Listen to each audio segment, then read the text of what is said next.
Hello সবাইকে, আশা করি সবাই খুব ভালো আছেন। আমার নতুন একটি ব্লগে সবাইকে ওয়েলকাম। তো আজকে ত্রিবেণী ফেরিঘাট থেকে আমাদের বাড়িতে এসেছে গঙ্গার টাটকা ইলিশ মাছ।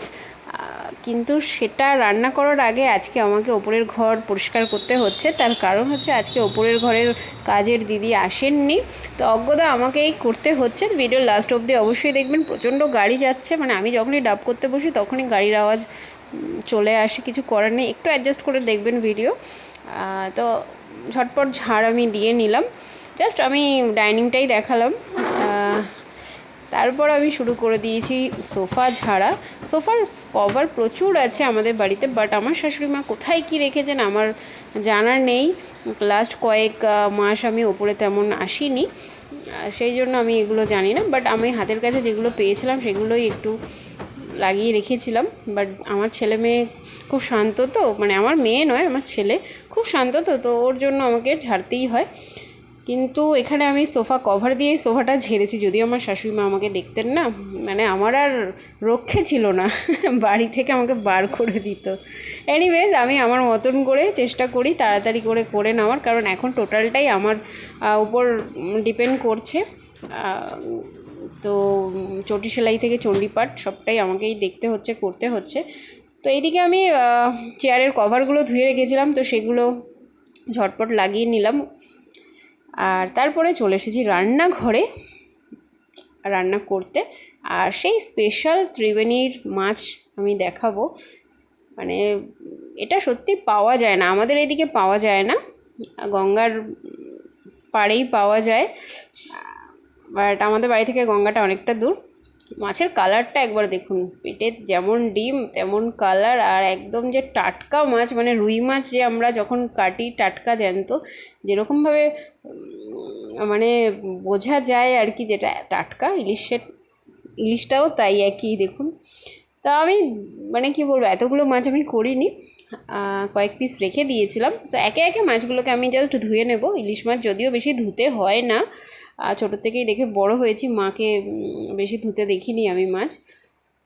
আর আমার মা গোটাই কাটতো, তো ওই একবারই ধুতো মাছ কাটার সময়, ব্যাস তাতেই হয়ে যেত।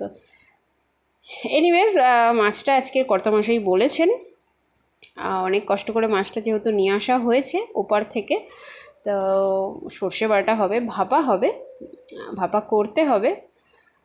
তা আমি সেখানে কিছু আর বলিনি, আমি বললাম ঠিক আছে চলো ভাপাই করা হোক। মাছের তেলগুলো যেমন মোটা মোটা সেরকম মানে ভারী, মানে আপনারা ক্যামেরায় বুঝতে পারছেন কি না আমি বলতে পারছি না, বাট একদম সত্যি কথা বলছি, মানে এই মাছটা আমি আমাদের বৈষ্ণবর বাজারে আমি এরকম মাছ দেখিনি। আর অনেক বছর আগে আমি খেয়েছিলাম গঙ্গার মাছ, আর আবার এই এখন আমরা খাবো। তো ভালো করে ধুয়ে নিলাম, আর কয়েক পিস রেখে দেবো, তার মধ্যে মাছের মাথা, লেজা আর গাদা থাকবে। আর মাথাটা জাস্ট আমি এমনি ধুলাম হালকা করে, পরে আবার যখন রান্না করব তখন আবার এইটাকে ভালো করে ধুয়ে নিতে হবে। এক হাতে ক্যামেরা, এক হাতে মাছ, ডিফিকাল্ট হয়ে যায় কাজ করা, বাট কিছু উপায় নেই আমার এখন, আমি হাতে ক্যামেরা নিয়েই আমি শ্যুটটা করছি। তো ভালো করে মাছগুলোকে তো ধুয়ে নিলাম, এবারে পালা কিছু মাছ সরিয়ে রাখার আর কিছু রান্না করার জন্য। হাজব্যান্ড আমাকে বারবার বলেছে, যদিও এখন বাড়িতে নেই তিনি, বাড়ি থেকে বেরোনোর আগেও পর্যন্ত বলেছে মাছটা কিন্তু একদম ফ্রাই করবে না, সর্ষে দিয়ে ভাপা হবে, হ্যাঁ দারুণ লাগবে খেতে। সেই জন্য আমি তার কথাটা রেখেছি। তো সর্ষেটা বাটতে হবে।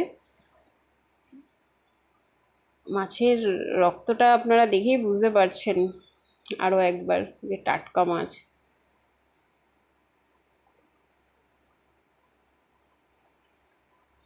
তো কয়েক পিস করব। মাছের ডিমটা আমার মেয়ে আবার পছন্দ করে না, আমার ছেলে খুব পছন্দ করে, সাথে আমি, আমার হাজব্যান্ড, সবাই আমরা খেতে ভালোবাসি। আর মাছের পিসগুলো ভীষণই মোটা মোটা হয়েছে, মানে কেটে নিয়ে এসছে। এনিওয়েজ, সর্ষেটা আমি ধুয়ে নেব, প্রচণ্ড ধুলো সর্ষের মধ্যে। তো ভালো করে ধুয়ে নিয়ে তারপরে পেস্ট করব। একটা কাঁচা লঙ্কা দেব, কারণ এখনকার কাঁচা লঙ্কাগুলো বেশ ঝাল, আর আমার ছেলে মেয়ে যাতে খেতে না পারে, তো আমি সেটা একদমই মানে করব না।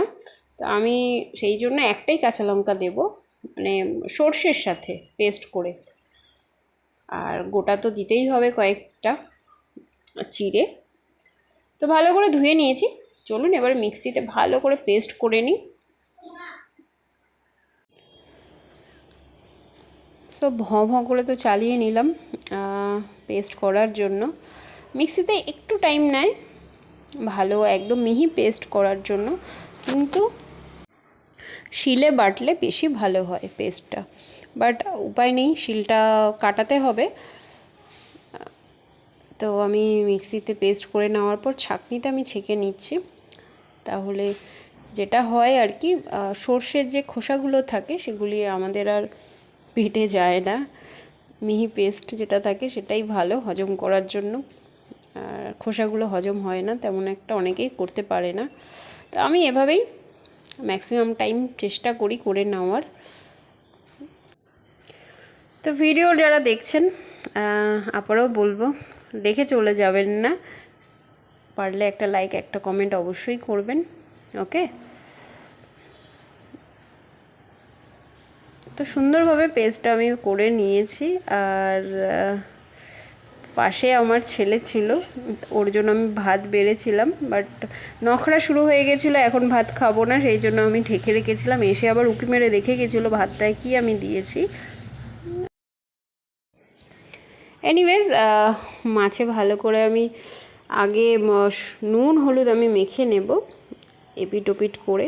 ভুল করে আগেই আমি সর্ষেটা দিয়ে দিচ্ছিলাম।